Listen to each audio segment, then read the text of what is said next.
दासान नागै बिदि नों दासान आंनि अननायखौ नंखाय नों दासान सेंग्रा गोसो रायदावखागोन ना सिखोला नुब्लाय दावखागोन ना है है सेंग्रा गोसो रायदावखागोन ना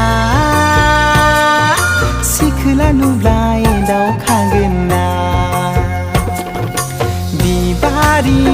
नोङो आंनि गोसो बेरानि बारफुनाय गोरलै बिथरायनो आमाय थुखलनि बिबारि नोङो आंनि गोसो बेरानि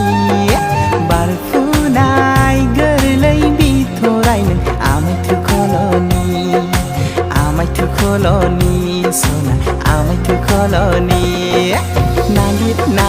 नागिरब्लाबो मोननाय नङा नों जिउ गोथार आंनि बादि अननाय मुलुगाव